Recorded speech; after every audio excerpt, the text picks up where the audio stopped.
ଆଜି ଶାଲିନୀ ମଲ୍ଲିକା ପାଗଳଖାନାର ଘରକୁ ଆସନ୍ତି ଆଉ ଏହା ଦେଖି ପରିବାର ଲୋକ ଆଶ୍ଚର୍ଯ୍ୟ ହୋଇଯାନ୍ତି। ହଁ ଦର୍ଶକ ବନ୍ଧୁ, ଅଂଶ ପୁନିତକୁ ଫୋନ୍ କରି ମଲ୍ଲିକା ଶାଲିନୀକୁ ପାଗଳଖାନାର ଘରକୁ ଡାକନ୍ତି। ଆଉ ଘରକୁ ଆସିଲା ବେଳେ ମା ତାଙ୍କ ତିନି ଜଣଙ୍କୁ ଦେଖି ଆଶ୍ଚର୍ଯ୍ୟ ହୋଇଯାଆନ୍ତି ଆଉ କୁହନ୍ତି, ହେ ଭଗବାନ, ଏଇ କି ଅବସ୍ଥା ହେଇଛି ତମମାନଙ୍କର? ସେ ପାଗଳଖାନାରେ ରହି ତମେମାନେ ବି ପାଗଳ ହୋଇଯାନ ତ? କେଉଁ ବେଳାରେ ଏସବୁ ହେଲା କେଜାଣି? ଏ ଡାକ୍ତରଙ୍କୁ କିଏ ଡାକିଲା କେଜାଣି? ଏହା ରଶ୍ମି ଶୁଣି ମନେ ମନେ ହସୁଥାନ୍ତି ଆଉ କୁହନ୍ତି, ମୋତେ ଲାଗୁଛି ଏମାନେ ଘରେ ନୁହେଁ ବରଂ ପାଗଳଖାନାରେ ରହିବା ଦରକାର। ଏକଥା ଶୁଣି ପୁନିତ ପୁରାପୁରି ରାଗିଯାଆନ୍ତି ଆଉ ରଶ୍ମିଙ୍କ ଉପରେ ଚିଲ୍ଲେଇବାରେ ଲାଗନ୍ତି। ତାପରେ ଘରର ସମସ୍ତେ ଆସି ପୁନିତ ପାଖରେ ପହଞ୍ଚନ୍ତି। ପୁନିତ କହିଲା, ତୋର ହଜବ୍ୟାଣ୍ଡକୁ ଲାଗୁଛି ନା ସେ ଗୋଟେ ରାଜା ପାଲଟି ଯାଇଛି? ଠିକ୍ ଅଛି, ଆଜି ମୁଁ ଏଇଠି ତତେ ତ ଔକାତ ଦେଖାଉଛି।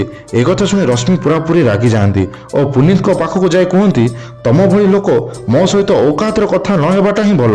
ଏକଥା ଶୁଣି ପୁରା ଆଶ୍ଚର୍ଯ୍ୟ ହୋଇଯାଆନ୍ତି ଆଉ ପୁରାପୁରି ରାଗ ତମତମ ହୋଇ କୁହନ୍ତି, ତୋର ଏତେ ସାହସ? ତୁ ମୋତେ ଚ୍ୟାଲେଞ୍ଜ କରୁଛୁ? ମୋତେ? ତୋର ମୁଁ କ'ଣ କରୁଛି ଏବେ ଦେଖେ। ଏକଥା ଶୁଣି ପୁନିତ ରଶ୍ମିଙ୍କ ଉପରେ ହାତ ଉଠାଇ ଯାଆନ୍ତି। ଠିକ୍ ଏତିକି ସମୟରେ ରାଜବୀର ଆସି ପୁନିତର ହାତକୁ ଧରି ପକାନ୍ତି। ଏସବୁ ଦେଖି ପରିବାର ଲୋକ ସମସ୍ତେ ଆଶ୍ଚର୍ଯ୍ୟ ହୋଇଯାନ୍ତି। ତ ଆପଣମାନଙ୍କୁ କ'ଣ ଲାଗୁଛି ଦର୍ଶକ ବନ୍ଧୁ? ରାଜବୀର ଯାହା କଲେ ଠିକ୍ କଲେ ତ? ଆମକୁ କମେଣ୍ଟ ମାଧ୍ୟମରେ ନିଶ୍ଚିନ୍ତ ଜଣାନ୍ତୁ ଏବଂ ଭିଡ଼ିଓଟି ଭଲ ଲାଗିଲେ ଲାଇକ୍, ସେୟାର, ସବସ୍କ୍ରାଇବ୍ କରିବାର ଜମାରୁ ଭୁଲନ୍ତୁ ନାହିଁ।